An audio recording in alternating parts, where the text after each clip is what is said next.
नमस्कार लाडक्या बहिणींनो, तुमच्यासाठी थोडीशी खुश खबर घेऊन आलो. संभाव्य खुश खबर जी आपल्याला ऑगस्टच्या हप्त्याबद्दलची भेटून जाते. ऑगस्टचा हप्ता नेमका कधी येणार आहे या प्रश्नाचं उत्तर आज आपण घेऊन आलो.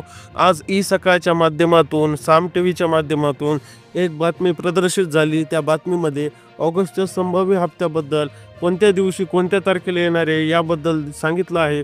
तसेच लाडक्या बहिणींनो, आपण हे सुद्धा जाणून घेऊया की जून जुलैचं ज्यांचे फॉर्म चेकिंग चालू आहे त्यांना आता तिन्ही महिन्याचे सोबत येणार का, या सगळ्या प्रश्नाचे उत्तर आज आपण बघूया. यासोबतच तुमच्यासाठी मी रोज लाडक्या बहिणीचे व्हिडिओ घेऊन येतो. व्हिडिओला नक्की लाईक करा, चॅनलला सबस्क्राईब करून ठेवा, कारण ताजे अपडेट मी सगळ्यात पहिले तुमच्यापर्यंत आणतो.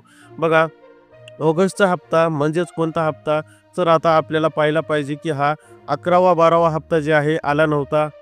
ज्या लाडक्या बहिणींना त्यांच्यासाठी हा होल्डिंगवर होता. आता हा ऑगस्टचा हप्ता जे आहे त्यांना येणार का, हेही आपल्याला आज मी सांगणार आहे. बघा, लाडकी बहीण योजना लाडक्या बहिणींना ऑगस्टचा हप्ता कधी येणार, संभाव्य तारीख आली समोर. संभाव्य तारीख जी आहे साम टी व्हीकडून आपल्याला ही जी बातमी भेटते त्याच्यामध्ये जे आहे आपल्याला समजून जातं. बघा, लाडकी बहीण योजनेत ऑगस्टचा हप्ता शेवटच्या 2 आठवड्यांमध्ये कधी येऊ शकतो. म्हणजे आता हा ऑगस्ट महिना चालू आहे. ऑगस्ट महिन्याची आजची तारीख आहे, मला वाटतं 12-13 तारीख आहे. 13 नंतर मात्र शेवटचे 2 आठवडे कधी येते, तर म्हणजेच कोणता, तर एक 23 ते 30 आणि एक असतो 16 ते 23. मग आता 23 ते 30 मध्ये येण्याचा जास्त चान्स आहे 16 ते 23 पेक्षा. म्हणजे हा हा याच्यासाठी असू शकतो की ह्या लाडक्या बहिणी ज्या उर्वरित होत्या, ज्यांना होल्डवर ठेवलं, ज्यांचे पैसे आणखीनही रोखले गेले, त्यांना रेग्युलर आणण्यासाठी, त्यांचा राग कमी करण्यासाठी हा ऑगस्टचा हप्ता जे आहे लवकर भेटू शकतो. त्याच्यामागं एक सर्वात मोठं कारण मी तुम्हाला सांगणार आहे. कारण आता इलेक्शन आलेले असल्यामुळे रेग्युलर हप्ते त्यांना देणं बंधनकारक होणार आहे. यानंतर बघा, याचं काही कारणं पण लक्षात घेता. उत्सवातील लाडक्या बहिणींना 1500 रुपये दिले जाऊ शकतात. अनेकदा सणांचा मुहूर्त साधत लाडक्या बहिणींना पैसे दिले जातात. त्यामुळे गणेशोत्सवाच्या काळात देखील पैसे दिले जाऊ शकतात. दरम्यान लवकरच याबाबत अधिकृत घोषणा केली जाईल. जुलै महिन्यात जुलैचा हप्ता दिलाच होता, त्यानंतर ऑगस्ट महिन्यात देखील असंच होणार का, असा प्रश्न मात्र सर्वांना पडला आहे. आता बघा, जुलै महिन्यात जुलैचा हप्ता दिलाच होता, मात्र तो हप्ता कसा पडला होता, तर आपल्याला मुहूर्त साधून, कोणतं मुहूर्त साधून, रक्षाबंधनचं मुहूर्त साधून हप्ता पडला होता. मग आता ऑगस्ट महिन्यात हेच होणार का? ऑगस्ट महिन्यात आता गणपती बसणार आहे 27 तारखेला. 27 तारखेच्या आधी श्री गणपतींचं म्हणजे श्रींचं आगमन होणार आहे. त्या अगोदर पैशाचा पाऊस पडणार का? त्या अगोदर आपल्याला जे आहे लाडक्या बहिणींना ओवाळणी भेटणार का? त्या अगोदर काही ना काहीतरी घरच्या कामासाठी हातभार भेटणार का? तर हो, असं सरकारकडून होऊ शकतं, असं जे आहे साम टीव्हीनं आपल्याला बातमी दिलेली आहे. आता बघा, पुढची बातमी बघा. या महिलांना लाभ मिळणार नाहीत. आता या महिला कोणत्या आहेत मी तुम्हाला सांगतो. ह्या ज्या महिला आहेत यांना लाभ मिळणार नाही. घाबरायची गरज नाहीये. व्हिडिओ पूर्ण बघितला की सगळ्या प्रश्नाची उत्तर भेटतात. अर्धवट बघितला की मग मात्र सुटतं आणि मग येतो डोक्याला टेन्शन. मी सगळं सविस्तर समजून सांगतो, टेन्शन घेऊ नका. लाडकी बहीण योजनेतून लाखो महिलांचे अर्ज बाद केले आहेत. या महिलांना इथून पुढे कधीही लाडकी बहीण योजनेचा हप्त्याचे पैसे मिळणार नाहीत. मात्र लाडकी बहीण योजनेत 42 लाख महिलांचा अर्ज बाद केल्याचे समजत आहे, मात्र हे होल्डवर आहेत. जरी बातमी साम टीव्हीनं अशी दिली असली तरी मी तुम्हाला ह्याची सत्यता सांगतो, हे होल्डवर आहेत, हे बाद नाहीत. बघा, दरम्यान यानंतर अनेकांचे अर्ज बाद होण्याची शक्यता आहे. आता बरोबर त्यांनी पकडलं, दरम्यान अनेकांचे अर्ज बाद होण्याची शक्यता आहे, कारण तपासणी सुरू आहे. आता मी तीही अपडेट देणार आहे तुम्हाला, तपासणी अधिकारी काय करत आहेत काय नाही. यानंतर मात्र एक सगळ्यात मोठी हास्यास्पद गोष्ट समोर आलेली आहे, ती पण सांगणार आहे. बघा, लाडकी बहीण योजनेतील महिलांच्या घरी अंगणवाडी सेविका पडताळणी करणार आहेत. त्यात ज्या महिला निकषांमध्ये बसणार नाहीत त्या योजनेचा लाभार्थी होणार नाहीत. आता या सगळ्यात मोठी गोष्ट म्हणजे मेन म्हणजे आपल्याला तर एक अपडेट भेटलीच की आपल्याला ऑगस्टचा हप्ता जे आहे ऑगस्टच्या शेवटी म्हणजेच 23 ते 30 मध्ये भेटू शकतो. मी मागं पण तुम्हाला हे प्रेडिक्शन सांगितलं होतं, ते सगळ्यात बरोबर प्रेडिक्शन निघालं होतं.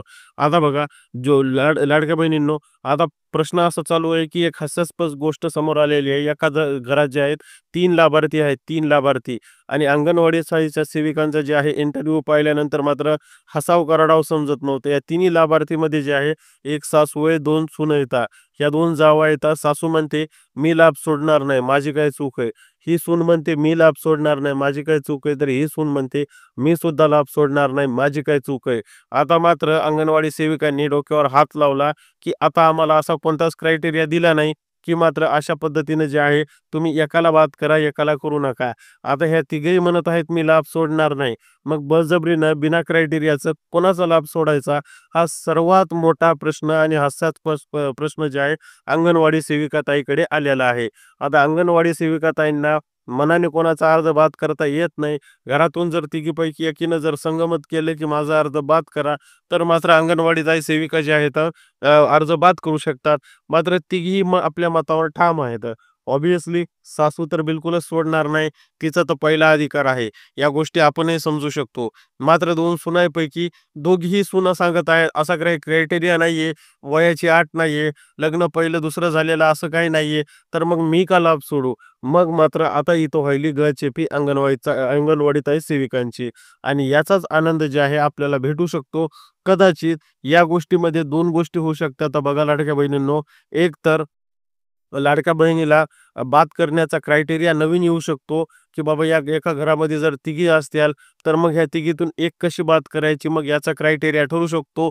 वयानुसार ठरू शकतो. एक तर वय असू शकतं, वयानुसार ठरू शकतो किंवा मग त्यांच्या जे आहेत मला वाटतंय घरात पहिलं जे आहे रेशन कार्डला नाव कोणाचं जोडलं, यानुसार जे आहे रेशन कार्डला नाव कोणाचं जोडलं यानुसार ठरू शकतो किंवा तिसरी गोष्ट म्हणजे तुमच्यातून कोणी एक अपात्र मनानं ठरवा असं होऊ शकतं आणि सर्वात आनंदाची एखादी गोष्ट जर घडलीच तर आपण याची शक्यता मानू शकतो असं होऊ शकतं. सरकारला जर याचा हेड्याक होत असेल कोणाला बाद करावं कारण सरळ-सरळ लाडक्या बहिणींनो अंगणवाडीताई सेविकांना सरळ लाडक्या बहिणी म्हणायल्या तर आजपर्यंत कसा लाभ दिला? आता आमचा लाडका भाऊ आम्हाला फायदा द्यायला, तुमचा अधिकार काय आहे आम्हाला कपात करायचा? तुम्ही आम्हाला अपात्र करू शकत नाहीत. तुम्ही जर न्यूज इंटरव्ह्यू बघितले, तर तुम्हाला या गोष्टी समजून जातील. जर असं होत असेल, तर मग सरकारलाही वाटत असेल, की बाबा जाऊ द्या आता एका घरात एकीला जे दोघीला लाभ द्यायलो, एकीलाच कशाला सोडायचा? आणि सरकारनं जर इच्छा व्यक्त केली, की एका घरात तिघीला लाभ, तर मात्र एक छोटासा चान्स आहे, की एका घरात तिघीला लाभ भेटू शकतो. फक्त आणि फक्त एकाच गोष्टीमुळं ते म्हणजे या घरात होणारे वाद आणि मी करू का जे आहे सोडू का तू सोडशील आणि यामध्ये जे आहे सासा-सुनांमध्ये वाद होताना जे आहे पाहायला भेटतात आणि ही बातमी टीव्हीला सुद्धा आलेली आहे. तुम्ही सर्च करून बघू शकता. मग अशा पद्धतीनं अंगणवाडी सेविकांच्या डोक्याला हेडॅक होत आहे. मग नेमकं अपात्र कोणाला करायचं हा निर्णय सरकारकडून कसा घ्यायचा हे अंगणवाडीताई सेविकांना होत नाही आणि याची चर्चा मात्र पूर्ण मंत्रिमंडळात पोहोचायला जास्त वेळ लागणार नाही. सरकारपर्यंत पोहोचायला वेळ लागणार नाही आणि सरकार यावर तोडगा जर चांगला आणि गोड शुभ काढत असेल, तर मात्र तिन्ही जणांना पात्र ठेवणं हाच सगळ्यात चांगला तोडगा आहे. नाही तर मग मात्र यावर जे आहे त्यांच्या हिशोबाने रिस्ट्रिक्शन लावतात, की पहिले कोण जे आहे आणि हे ऑब्व्हियसली चुकीचं आहे. जरी आपण त्यांनी जरी अशी रिस्ट्रिक्शन लावली, की रेशन कार्डमध्ये पहिले ज्याचं नाव आहे ते पात्र. ठीक आहे किंवा मग जे पहिले वयानं मोठं आहे ते पात्र किंवा जे वयानं लहान आहे ते पात्र. हा अन्यायच होतो. कुठं ना कुठं हा अन्याय होत असतो एकीवर. बघा या वयानं तू मोठी असेल तर तू पात्र असेल, तर मग माझी काय चूक आहे? ही ही व्यक्ती म्हणते माझी काय चूक आहे? तर मात्र या गोष्टीला जे आहे सरकारला आता फेस करावं लागणार आहे. जास्त दिवस सरकार या गोष्टीला जे आहे लपवू शकत नाही. म्हणून जर गोड मुद्दा काढला तर मात्र तिघीला लाडक्या बहिणींना पात्र करा. सरकारपुढे हात जोडून विनंती आहे. कोणाचाही हक्क छीनू नका. कोणालाही जे आहे आपल्या छोट्या-छोट्या अमाउंटपासून जे आहे बिलकुलच त्यांच्यापासून जे आहे त्यांना द्या त्यांची अमाउंट त्यांना जे आहे स्वतःचं घर चालवायला मदत करा. इतके दिवस केली, 11 महिने केली बा. आता मात्र तुम्ही हात काढून घेऊ नका. प्रत्येकाला आस असते, प्रत्येकाला तुम्ही आस लावली आणि जर करायचंच होतं तर सुरुवातीलाच हा क्रायटेरिया द्यायचा. कोणाच्या हातात पैसे जर आले नसते, तर कोणी आशेला लागलं नसतं. तुम्ही विचार करून बघा तुमच्या घरात एका बहिणीला पैसे भेटतात, दुसऱ्या बहिणीला भेटतात, मात्र तिसरी बहीण जी आहे बिचारी काही न करता शांत असते. तिचा काय अपराध असतो? तर काहीच नाही. कारण ती एका घरात तिघीमध्ये मोडली. तर सरकारला हात जोडून विनंती आहे, की अशा पद्धतीनं तुम्ही वागू नका. तिन्ही लाडक्या बहिणीला जे आहे पात्र करा. तिन्ही लाडक्या बहिणींना जे आहे तुम्ही पैसे द्या. कारण काय माहिती का, या या ही सासू बिलकुल सोडू शकत नाही. मात्र ही सून सोडू शकते. मात्र ही सोडायची इच्छा व्यक्त करत नाही. कारण हिच्याकडे जर चांगला पैसा असेल, हिचा नवरा चांगला कमवता असेल, पण वयानं जर मोठी असेल, सरकारचा जर तिच्यावर समजा एक क्रायटेरियामध्ये बसत असेल, मात्र हिच्याकडे उत्पन्न चांगलं आहे आणि ही बिचारी गरीब आहे, हिच्याकडे क्रायटेरिया बसत नाही, तरी पण मात्र हिला पैसे भेटत नाही. याला अर्थ काहीच नाही. ही योजना मग या अर्थाची उरत नाही. सरकारला हात जोडून विनंती आहे, की कृपा करा, हात जोडतो तुमच्यासोबत, की बाबा या लाडक्या बहिणींना तिघींनाही लाभ द्या. लाडक्या बहिणींनो, ही होती छोटीशी अपडेट. तुम्हाला आवडली असेल तर नक्की लाईक करा. बघू काही नवीन घडतं का, गोड बातमी येते का, व्हिडिओला लाईक आणि चॅनलला सबस्क्राईब करायला विसरू नका.